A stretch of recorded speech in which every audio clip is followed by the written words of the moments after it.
You're listening to Trek FM. Want to join in the conversation and share your thoughts on this episode? Join the Babel Conference, our listeners' discussion group on Facebook. Just type BABEL into the Facebook search field, and we look forward to seeing you there. This is Steve Sansweet of Rancho Obi-Wan, and you're listening to the 602 Club.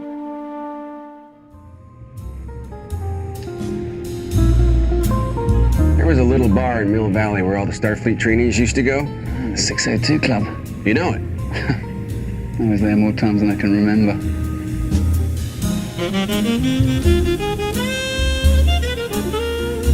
You're reading a magazine, you come across a full-page nude photo of a girl.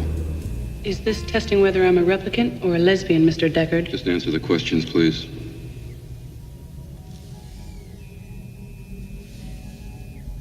You show it to your husband. He likes it so much he hangs it on your bedroom wall. I wouldn't let him. Why not? I should be enough for him. One more question. You're watching a stage play. A banquet is in progress. The guests are enjoying an appetizer of raw oysters.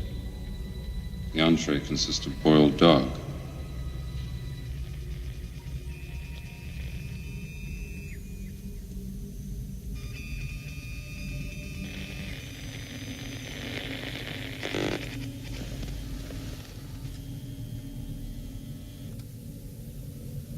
Would you step out for a few moments, Rachel?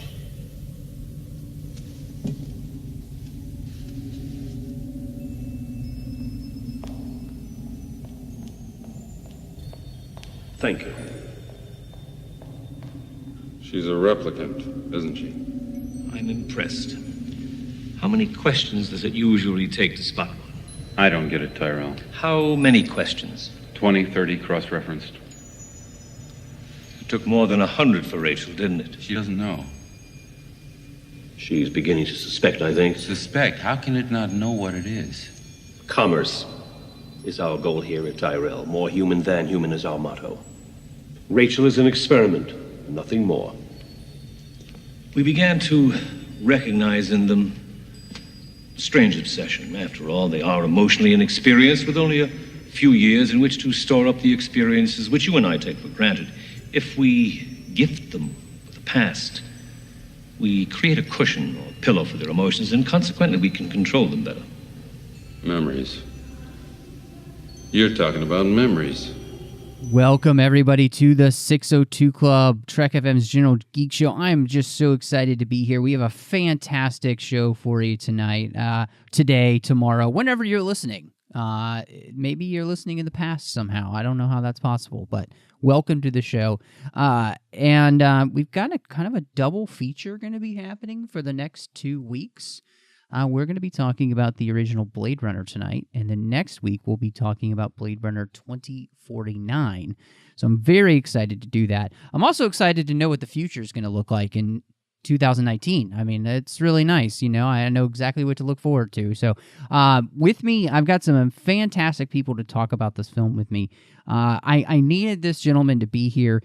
Film aficionado, Mike Schindler. Hey, how's it going? I'm not sure I'd go so far as to...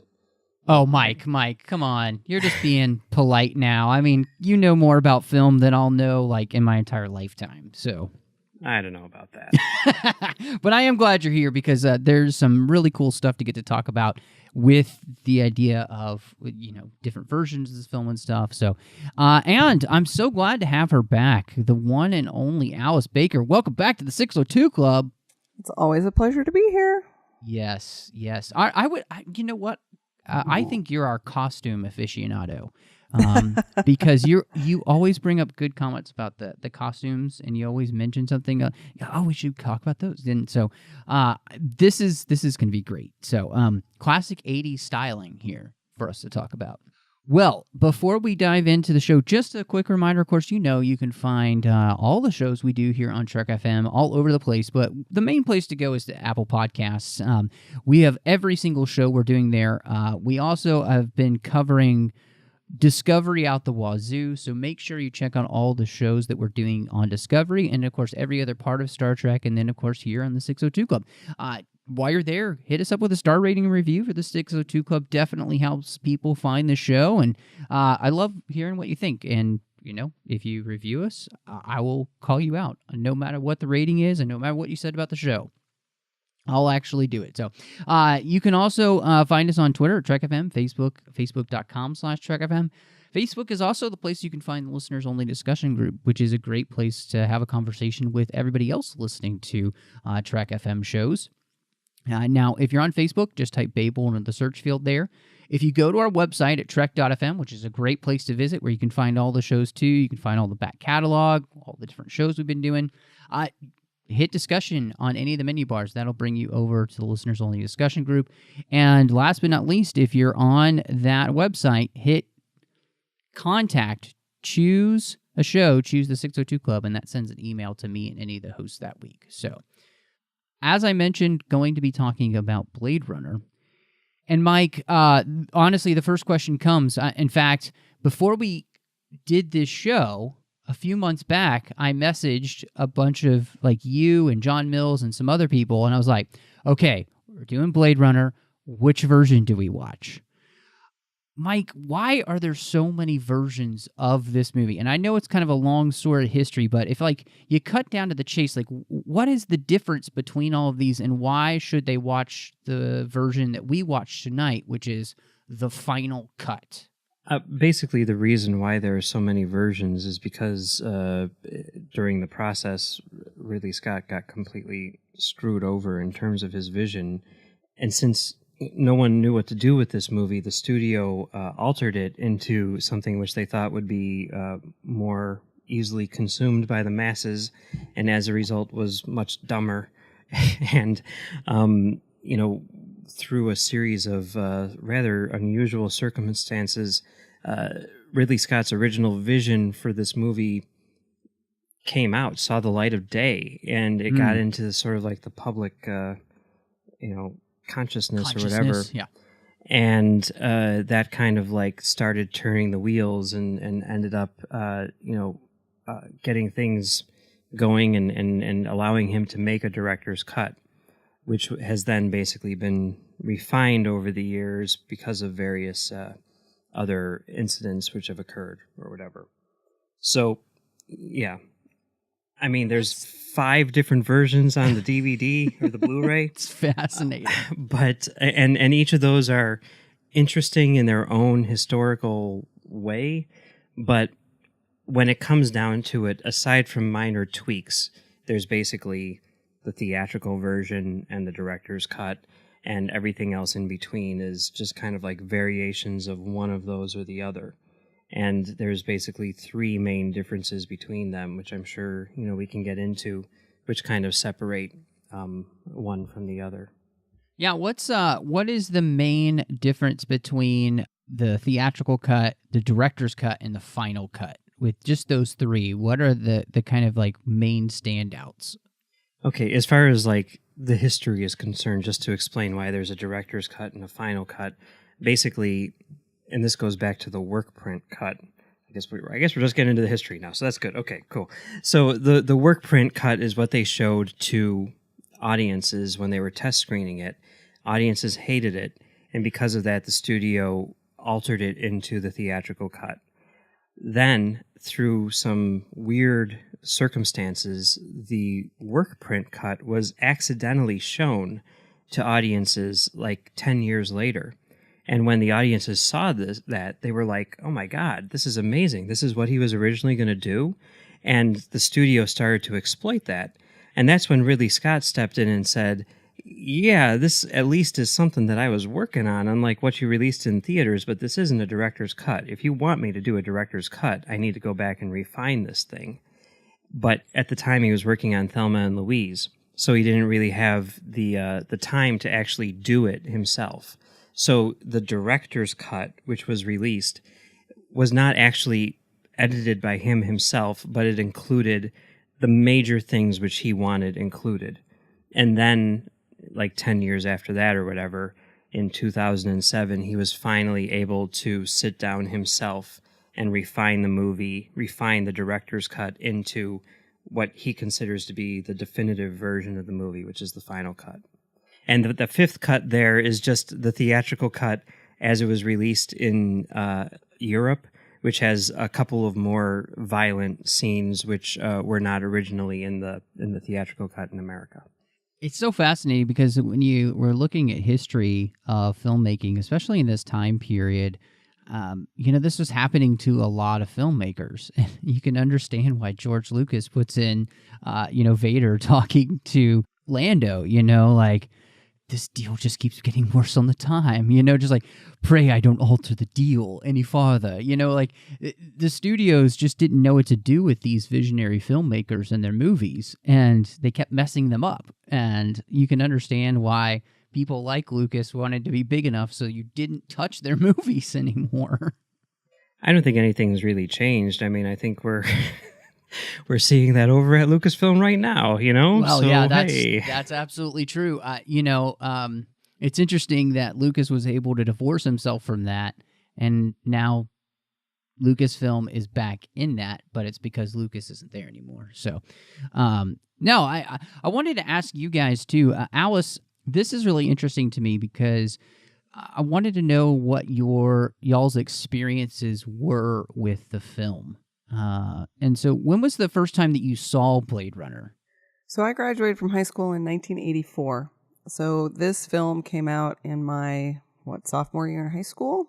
So that was like prime formative years for me. This and Mad Max were the R-rated movies that me and all of my friends wanted to go see. So I saw it, original theatrical release in the movie theater as a young teenager. What about you, Mike? I saw it in high school as well, but this would have been probably like 96. The director's cut was already out on video, and I rented it from Blockbuster.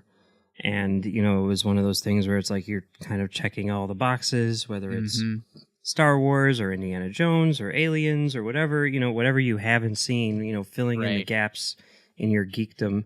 And Blade Runner is obviously a big one. And when that, when I got around to that and watched it, I was like, boy, this is not what I was expecting. I don't particularly like this. It's really funny that you say that because I think we have similar experiences. I remember doing the same thing, in the high school years as I was starting to get more into film. I was kind of blessed. I didn't watch a lot of new stuff when I was a kid. I grew up on a lot of old stuff. Like my parents, we watched all sorts of old black and white movies, which really cemented my love for cinema, just the pure unadulterated movie. And as I was getting older, I was trying to watch these movies that I may have missed. And I was really getting into sci-fi. Star Wars was huge in my life, obviously. Star Trek had been huge in my life, and I wanted to see those classics. And so I did the same thing. I rented it and I watched it, and I think my reaction was, "Oh, this is good," But I mean, I think then I wasn't like, "Oh, this is the best thing I've ever seen. This is great. This is amazing," But part of that is, I think, was watching it then. I don't know if I could truly appreciate it just yet and what's happening. And I do think, the experience of watching it again now as a much older adult, because it was maybe 20 years ago that I watched this movie. So it's a long time. And it definitely has changed, I think, the way that I view this film. In fact, I was just talking about it with my brother-in-law and my father-in-law at dinner the other night. And even my perception from having watched it to just talking about it was changing. And I was appreciating more and more what Ridley Scott was able to do in this movie. So, it's a really interesting process because anytime for me that a movie is lauded, you go in with those huge expectations, and sometimes, especially as you're younger, you might feel like they're not met, and maybe it just takes you getting older. Alice, I'm interested, for you and your friends, did y'all immediately like this movie? Oh yeah. I mean, it was It was the fashizzle. It was the thing that everybody wanted to see.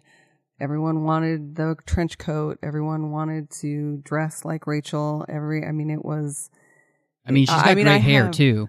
Yeah, she's Mildred Pierce. That's who she is. But I have nostalgia. I have that nostalgia problem, I think, with this film. Although watching it this time around, I did react differently to a few things. But I unabashedly love this movie. I unabashedly love the theatrical cut because that's the one that I first saw and I fell in love with. And I've seen this movie a lot of times, and it holds up for me. I still adore it. I absolutely adore it. Well, and I think that you're right in the sense that it holds up, especially as a work of film, because I feel like that everything that Ridley Scott is able to pull off here, there are parts of it that look dated, but then there are still things in it that I was kind of marveling at.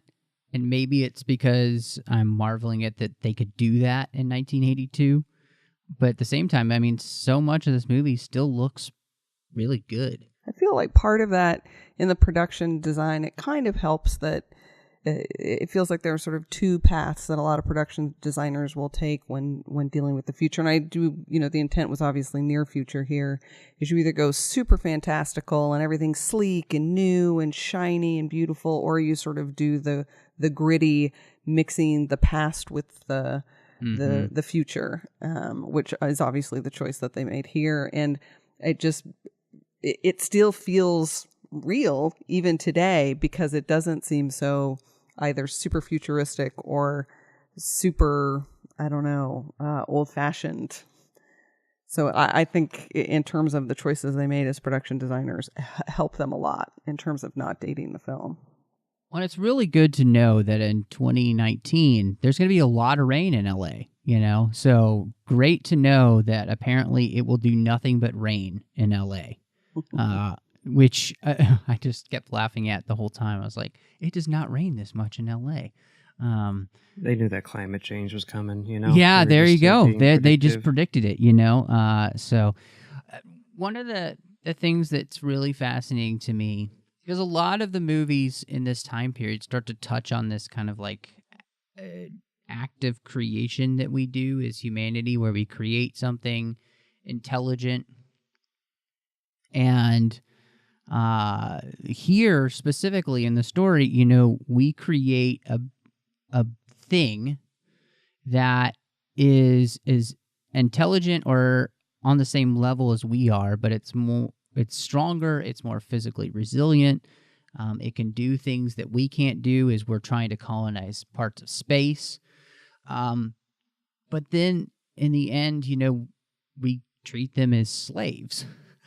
And I just thought that this was so interesting because a lot of this theme kind of runs throughout that period of the 80s when you start seeing like things like Terminator. And I think of the guys the writers, the manga writers who created Ghost in the Shell. I feel like they're pulling from this kind of stuff. So I thought that was a really, I don't know, Mike, can you think of a film, or Alice, a movie that really kind of deals with this specifically thematically, of this idea of us creating something like this? You mean that's older than the 80s? Well, yeah. I mean, Metropolis. Yeah, Metropolis, and maybe in some ways 2001 with Dave and so right. Open the bay doors. Yeah. I'm sure they exist because certainly from a literary perspective, the idea of this is, been around in science fiction for quite some time, certainly since the quote unquote golden age of science fiction. I'm not sure that it's been presented in such a not steampunky, but cyberpunky kind of world before. Right. But certainly the ideas of, when do we pass from machine to, data, or even where's the split between emotion and logic? Machines are logical. They versus emotional. So you could even, look to the Vulcans, I mean, I think the idea of, as you so eloquently put, what makes us human? What is humanity? I think that question, of course, has been around since we've been around. Well, and that's something that's, I mean, the way they use the replicants is so fascinating because, there's this rebellion that happens on one of the colonies, and the goal then for humanity is to destroy their creation that's trying to rebel against them. And that's where the Blade Runners come from. But it really does drive that question of like, what is it that makes us who we are? And it was so interesting because watching the movie, we get these implanted memories in the replicants. But then even if they're implanted memories, don't they still have the ability to make new memories? And like, what is it that, I mean, I don't know, Mike, that's something I was just like, these things are intelligent. They have limited feelings, but they still have feelings. And they're able to like make new memories, to learn, to grow. Like, isn't that kind of like, that seems pretty humanity-ish to me. Yeah, I mean, I think that's, one of the reasons why this movie is, taught in philosophy classes around the world and everything like that, because it asks those questions, what is life? And, I mean, I don't think there's an easy answer to that, but I think that it definitely makes you think about that question for sure. It seems as though throughout the film, there is almost this switch between replicant and human. Because as I'm watching the movie, it feels like the replicants in a lot of ways are acting more human than the humans are.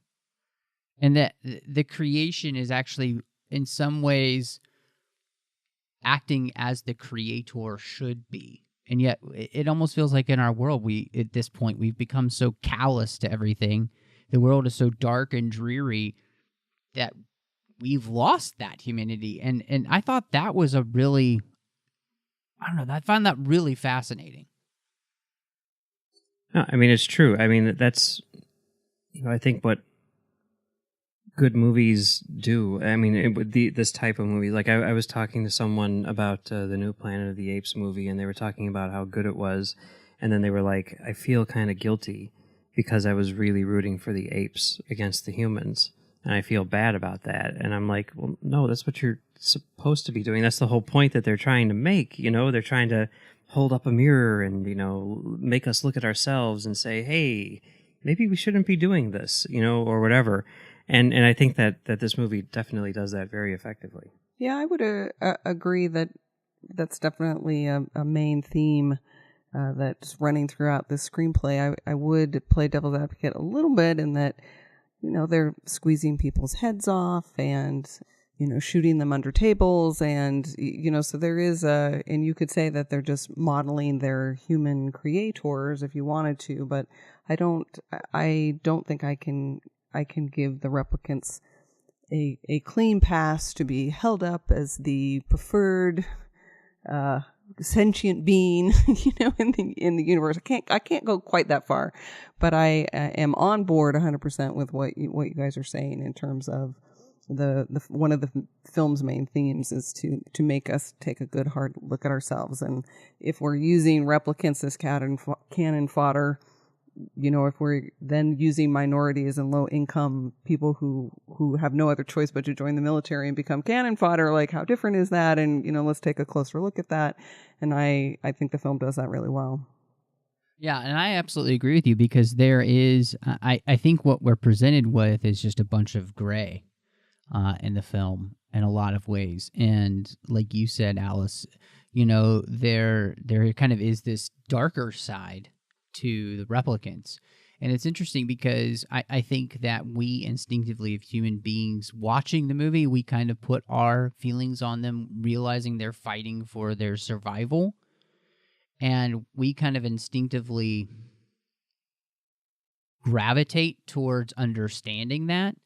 And I thought it was kind of interesting because it almost felt like this weird, dark Garden of Eden type aspect to the film, like where the replicants are coming home to find a way around their imposed death sentence because they only have, 4 years to live? Yeah. And so in the way of like challenging the quote-unquote gods to give them more life. And that's just fascinating because on the other side, I thought it was, humanity. Anytime we watch movies like this, I'm like, man, humanity makes awful gods. Like we ourselves make awful people in like godhood status. And it's no different here. Like we become callous to what we've created and we treat them horribly. And I thought that was such an interesting thing to be watching because, like you said, Mike, like, and I love the reference to the Planet of the Apes, the new films, because I absolutely agree with you with what they're able to do, where they put you on the side of the apes. They're here in this movie, like you can kind of understand where the replicants are coming from, but you can't, like, you're struggling. You can't fully side with anybody really in the film. And I love that there's that push and pull to the movie, that it's more complex than like, oh, I just side with this person. And, like, I think that's really great about this film. Well, like with a lot of great, noir, it's basically a world inhabited by, terrible, terrible people doing terrible, terrible things. And there aren't really any good guys or bad guys. It's just a whole bunch of, despicable guys or whatever, so, I mean... So you're saying it's a bunch of despicable me's? I don't know if it's something like that, yeah. But, I mean, it's just like what Alice was saying in terms of like them, killing people and everything like that. Like, I totally understand that. But, there is that flip side of like, well, they're really just fighting for their freedom, So at what point do you say that their actions are justified? And I mean, I don't think that there's an easy answer to that question. It's because the movie doesn't really answer these questions. It asks them, which I think is, one of the reasons why it's so effective, because it gets the viewer to think about the answers instead of actually giving them to them. Yeah. Well, it's the age-old one man's terrorist is another man's freedom fighter. Yeah. So it just depends on which side of the argument you're standing on. Mm-hmm. But I agree. I think the film does a great job of making you think about it, which is, in my mind, what art is for. And gosh, I hope we don't start losing some of our awesome art institutions in this country. Yeah. Well, that's something that I think you're absolutely right to call out. And I think this is one of those movies which is a classic example of show, don't tell. This movie uses everything to show you.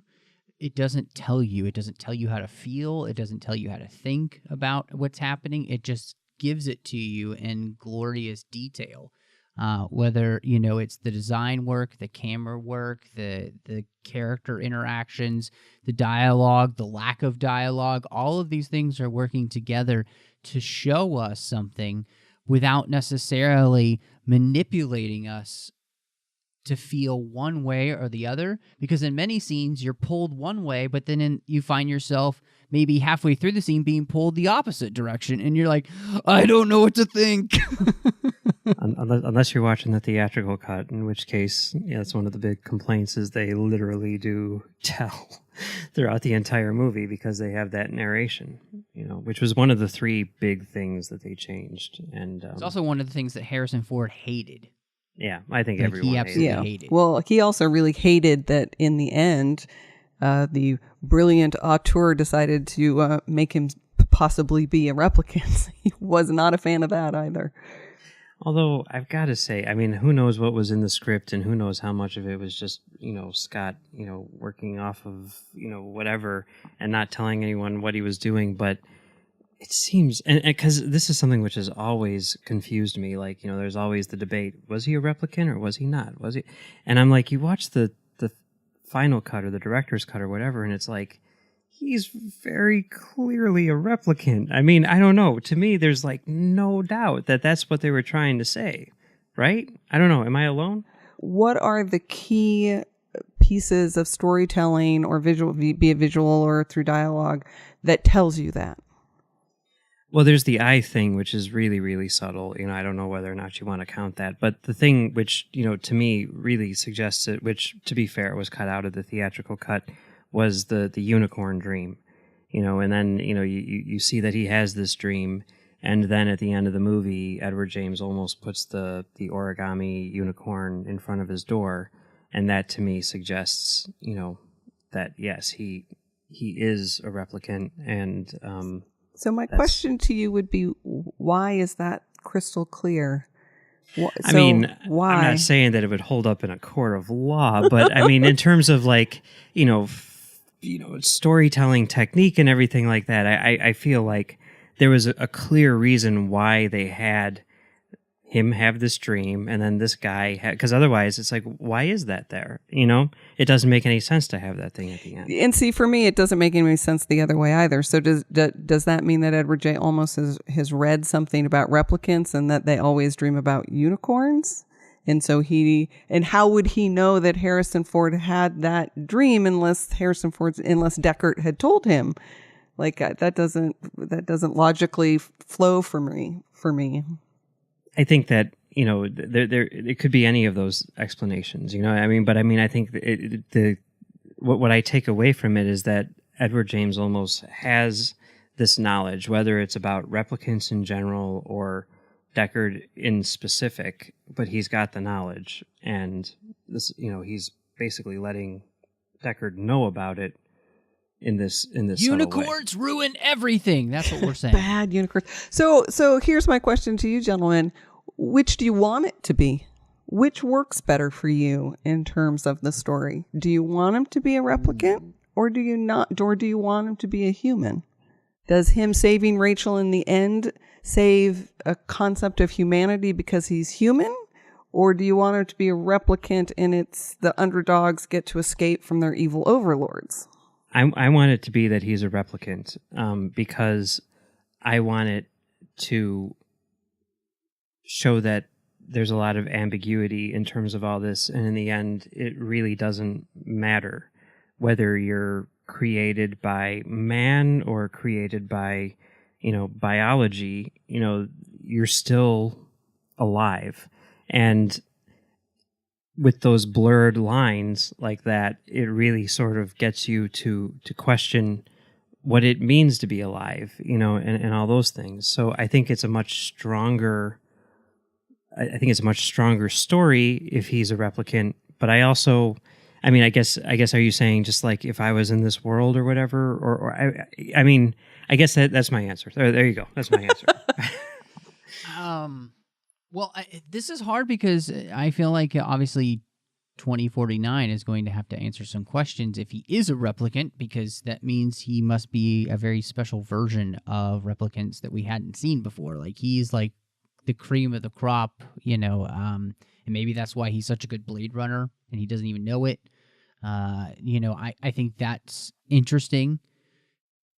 I don't know whether I want him to be a replicant or a human at the end. I don't think I feel like for me that it doesn't really matter in the sense of what it does for the character or anything. I think what is interesting is the idea of, and for me, maybe him being a replicant is a little bit more interesting because it shows that maybe they're the better humans in this point than we are.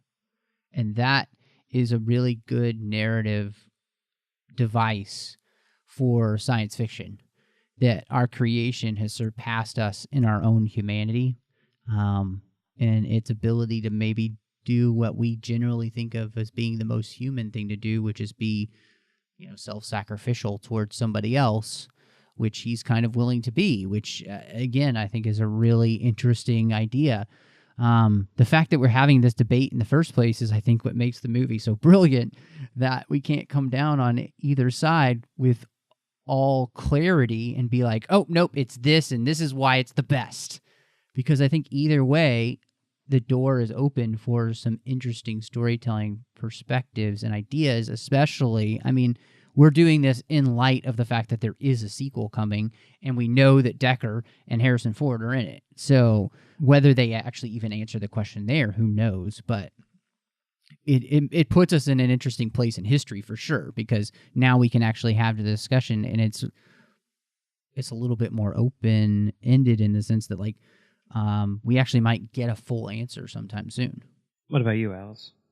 It does not matter to me one way or the other, because I am 100% on board with Matt's presentation of the idea that, it's a world of gray. And that's certainly the world that I live in today. It's the world I've always thought that I've lived in, and it's the world that I always believe that I will live in. So it doesn't, what the film does in terms of asking questions and presenting really fascinating characters and big ideas about the meaning of life and what it is to be human, it doesn't affect my enjoyment of getting to examine those ideas through the film if he's one way or the other. Alice lives in Grey's Anatomy. I've never watched that show. No, I think what also makes this really interesting is something that we touched on a little bit, but I'd love to talk about it more with you guys, because I feel like the visual direction of this entire movie is so fascinating to me. Obviously, I've already mentioned the fact that I think that it spurs on something like the writing of the Ghost in the Shell manga, and of course both film adaptations that we've gotten there. The ideas that flow for this movie, but I mean, the visuals in this movie are so striking, and there's this like weird combination of East and West put together too.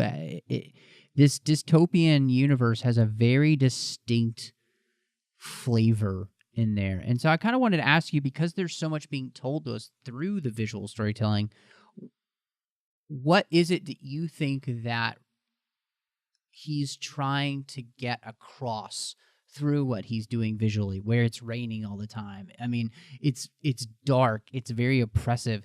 I mean, his apartment is one of the most claustrophobic places I think I've ever seen on film, with just this weird blocky architecture, really low ceilings. Everything just feels like it's closing in on you, I feel like, the whole time.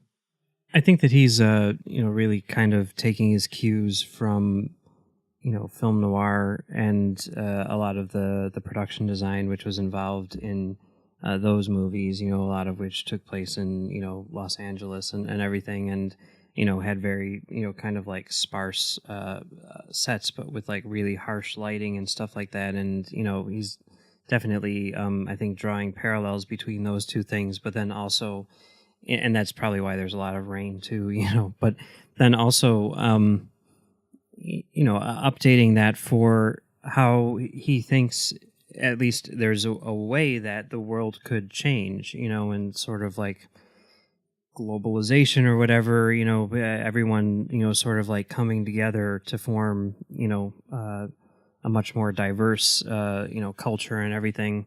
I mean, I think it's really cool. I mean, I agree that like the production design is amazing in this movie. And, I mean, certainly I think the idea of creating that claustrophobia comes from, sort of like what the character is going through, and the idea that he's kind of like trapped in this society, and that there is so much sort of like overpopulation and everything, that everyone is just kind of living on top of each other.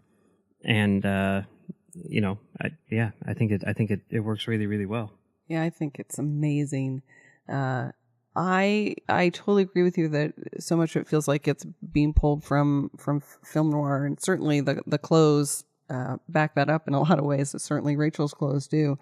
I do feel like he's fuzzied it a little bit, though, because it certainly doesn't have the stark whites and blacks that a lot of film noir does. It's definitely gotten fuzzy and sort of muted in those very rich blues, I think, in the presentation. But I absolutely agree with you that had to have been the genesis from where he pulled a lot of his ideas visually from. I think the costume and the set designers do such a fantastic job of pulling elements across time, but mixing them together in a way that really makes sense. So you've got things like Rachel's outfits that are so clearly 1940s. But then you've got like Tyrell's big puffy coat, and you've got sort of the ragtag look of the people on the streets that could be, LA 1980s.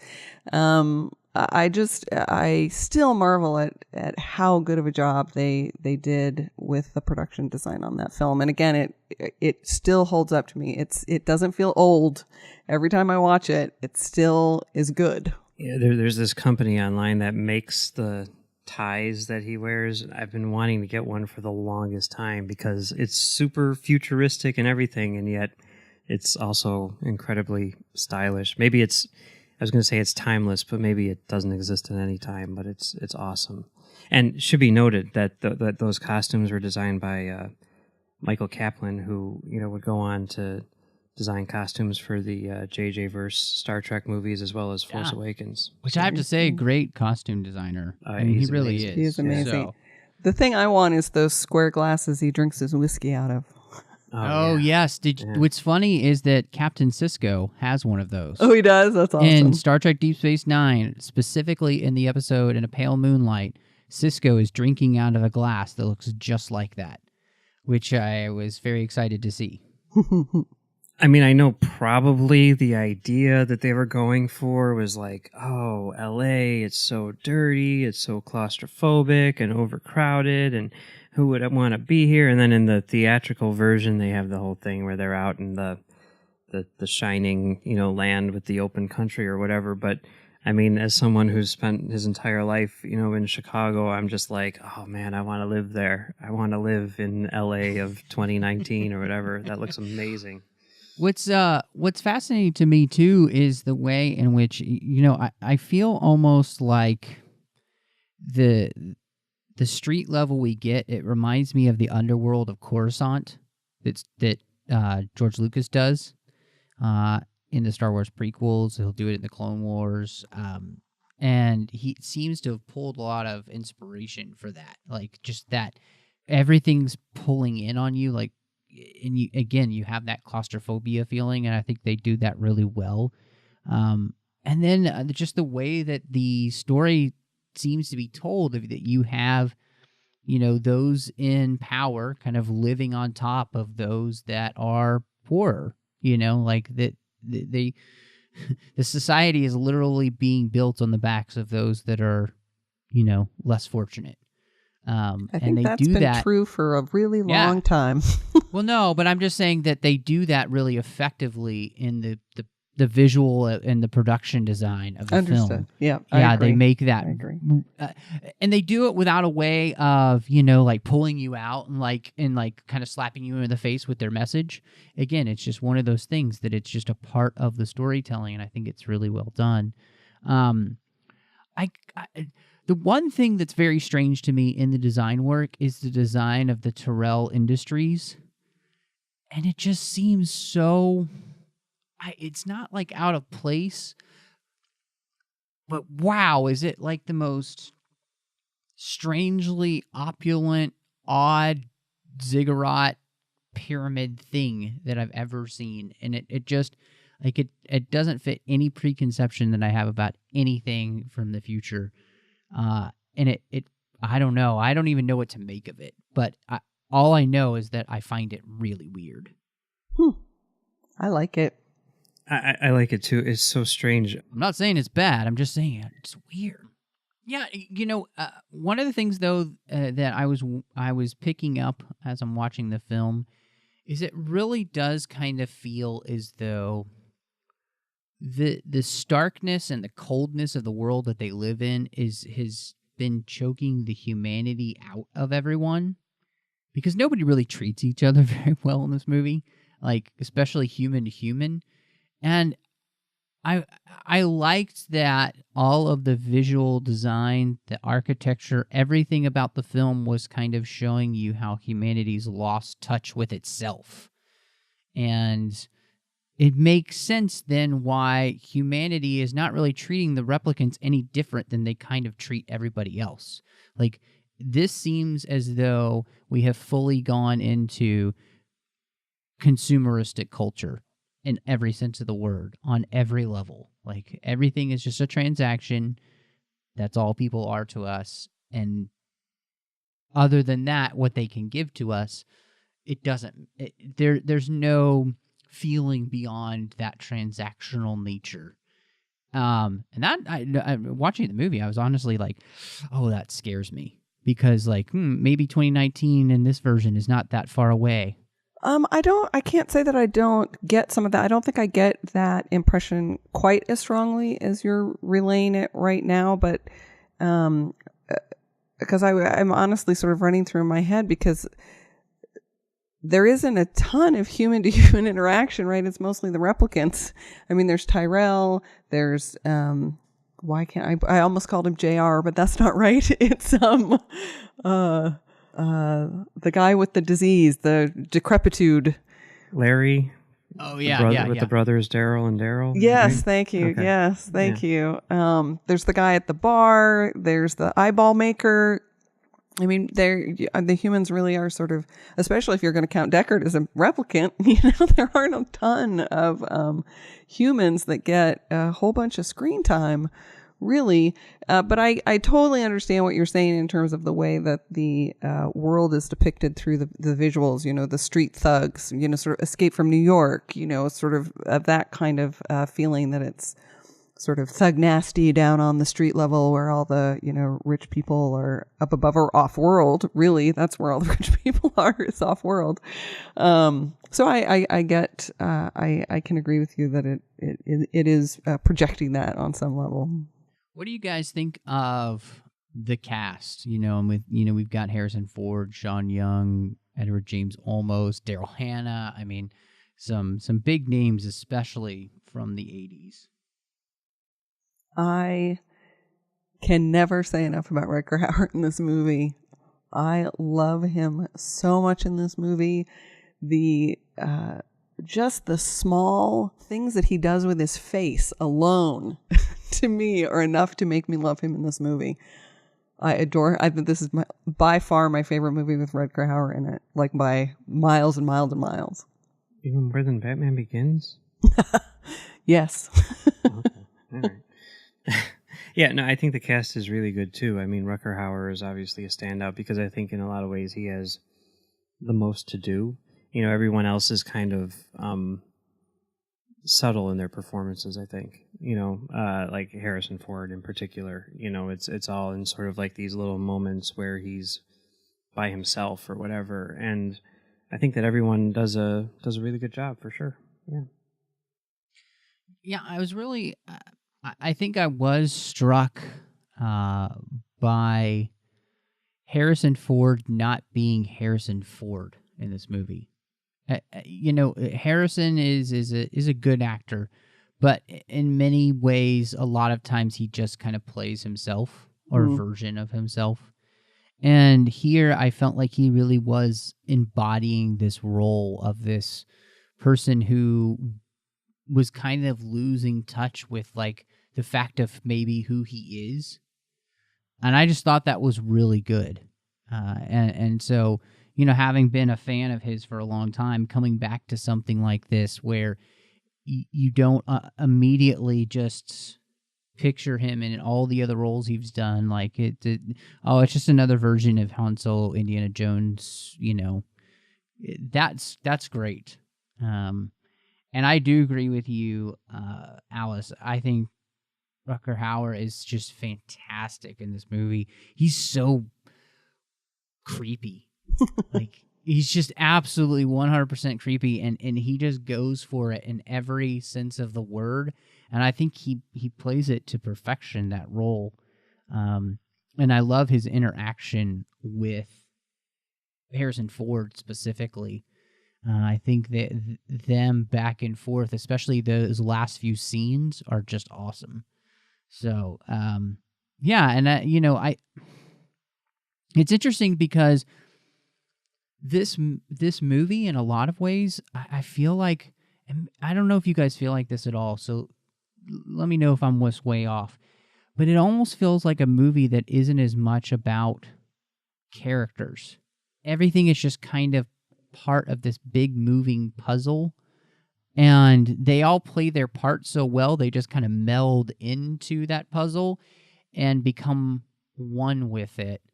And maybe that just means that they all did their jobs phenomenally, and it works out the way it's supposed to in the film. But it is one of those movies where I'm not like, Deckard doesn't come off the screen in a way that like makes me one of my favorite film characters. You know, like I don't come away with any of these characters specifically running into my mind, except for maybe Roy, who's just, you know, really whacked. I don't. Do either of you feel that way at all, or am I just way off? I think I would say the opposite in a sense. I mean, it's not like I look at the characters and say like, oh man, I love these characters. But I think this is a movie which is all about character, where like as opposed to plot. Like I think the plot is like very simple, and really what it does is it just sort of like creates these scenarios in which these characters can really sort of like reflect about their place in this world.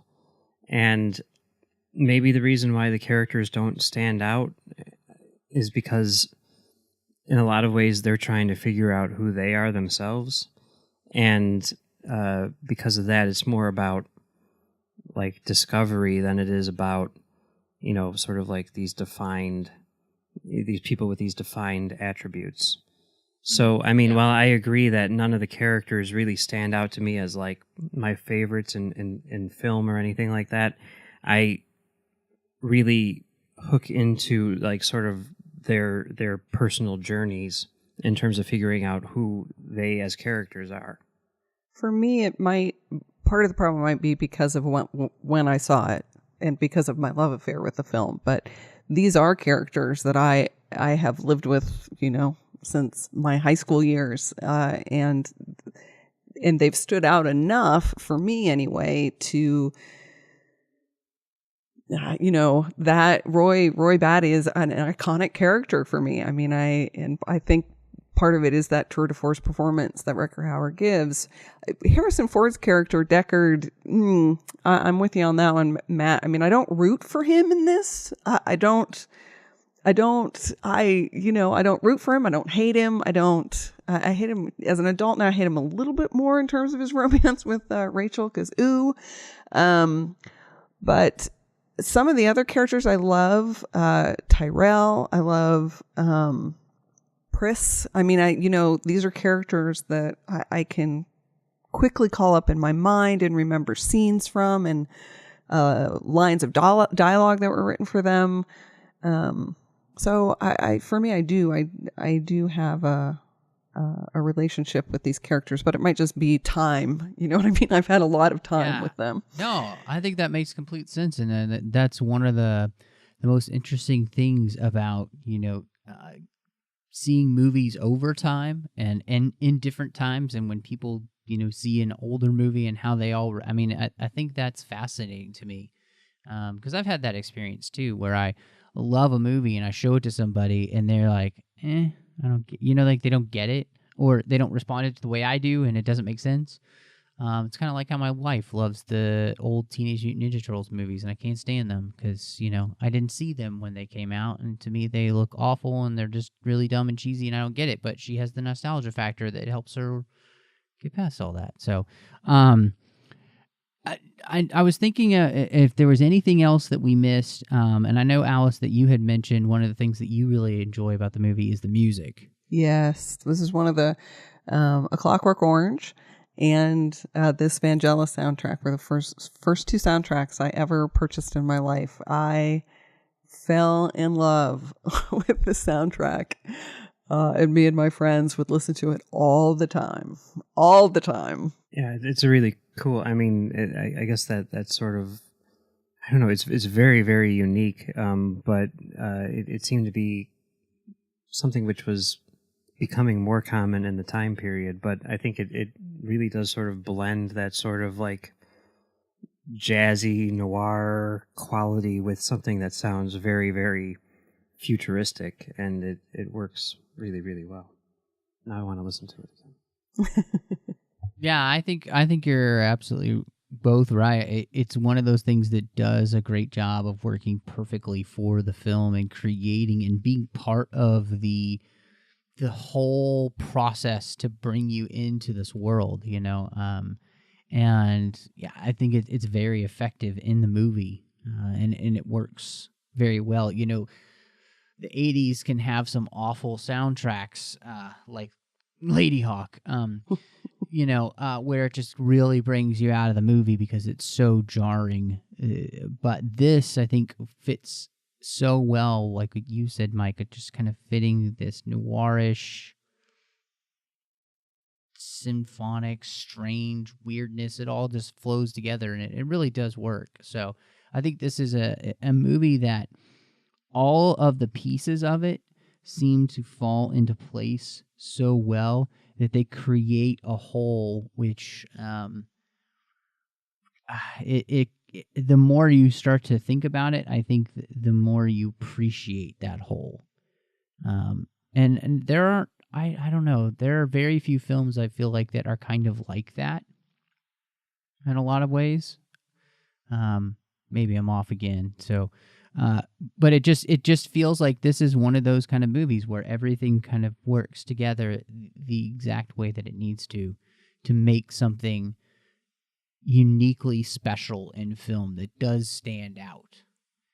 So I guess I come down to Alice. I think I know where you might go with this, but if you're gonna rate Blade Runner the final cut, or any just Blade Runner in general, if you're gonna rate Blade Runner, where do you fall? It is going to be 100 out of 100 Voight comp tests. Nice. And she passed them all, folks.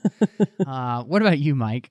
I guess I would give it, see, whenever I have to do this, where I have to come up with something clever to say, I always fail miserably. I give it 5 out of 5 owl eye thingies.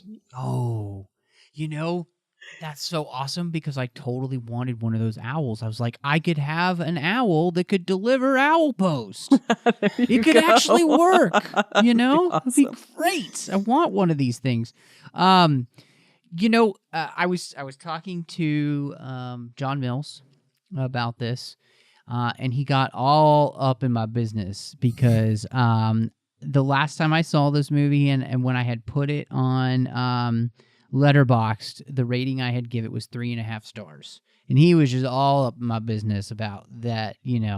That's just ridiculous, and so. But I had just put that I'd watched it, and it just came up with the rating that I'd had before, and I hadn't gone back in and re-rated the film to what I had experienced rewatching it, and I really did. I had a much more interesting experience watching this again.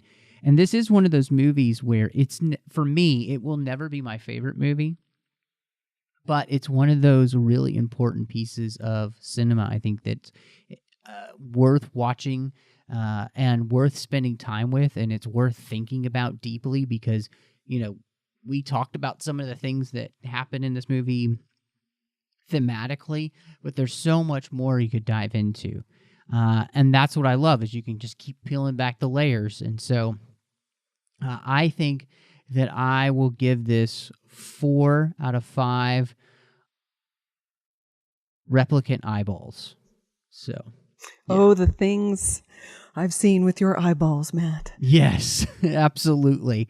This is great, and I'm really excited to be here to talk about this with you guys next week as we jump into 2049 and see what Ryan Gosling and, Harrison Ford have for us next week. So before we get out of here, just want to thank our associate producers, Ken Tripp and Davis Grayson. They make sure that the 602 Club comes to you each and every week. They've been with me pretty much the whole way, and I just really want to say a huge thank you to them. They not only support this show, but they also support the entire network, and you can do that too through Patreon. This is a massive network. We have so much going on. We have 5 new shows going on now just for Discovery alone, Star Trek Discovery, and then everything else that we're doing. We can't do that without you, and we really do ask you, just go over to patreon.com/TrekFM. If you like what we do, be part of our team. Make sure it can come to you each and every week. We've got ad-free, amazing content coming to you every day of the week, sometimes twice a day. And again, we just ask for a little bit from you each month to make sure that can happen, and that's at patreon.com/TrekFM. Alice, if anybody would love to reminisce with you about Blade Runner or anything else, where can they find you online? Well, certainly if they want to reminisce about Blade Runner, they need to come over to the Babel Conference, because that's where we'll all be discussing Blade Runner once you get this posted. If they want to reach out to me, they can find me at my Twitter handle, Instagram. All of the social medias are ALCBKR. And I have been talking to my sister about the Hugo and Nebula award-winning novels, and we hope to start putting those podcasts out online in the new year. Awesome. That's going to be really cool. Make sure you keep us posted so we can let everybody know when those come out. Mike, before we get out of here, you are like just a podcaster about town. You've got so much happening right now. Where should people find you? Well, you can find me on my website, commentarytrackstars.com, doing commentary track stars, and you can also find me on thenerdparty.com doing a show called Great Shot Kid, and you can find me right here on Trek FM doing Stage 9 and another show, well, The Edge, that we were talking about Discovery. And Alice, I need to talk to you about getting you on at some point on that show, because... I'd love to. For sure. Yeah. And that's it. Oh, Mumbles 3K on Twitter. There you go. Well, I love bringing people together. Just love the connections we're making here. Mike's all over this place, so make sure you're following him on Mumbles 3K, and he'll let you know what you need to be following. You can find me here on the network with Chris Jones doing The Orb, where we talk about Deep Space Nine. Thanks for sticking with us. Time zones and work make it very hard for us to get together, but we get them out as often as we can. You can find me on Twitter, MattRushing02. I'm on Instagram under that same name. I am also on the Nerd Party Network with a guy that Mike and I know very well, John Mills, talking about Star Wars with aggressive negotiations. I'm on the Nerd Party Network talking Harry Potter with a woman that both Alice and I know very well, called Drea Kaufman, as we're walking through each and every chapter of Harry Potter on Owl Post. And then I have one more show if you're still interested in what I have to do, and that's called Cinema Stories, and I do that with my friend Courtney, and we're talking all about film through the lens of faith. In fact, we just talked about Interstellar by Chris Nolan, and we actually started the show off by giving our thoughts from a couple of Star Trek fans on Discovery as well. So make sure you check all of those out. You can find those wherever you get your podcasts. But thank you so much for joining us, and y'all come back now, you hear?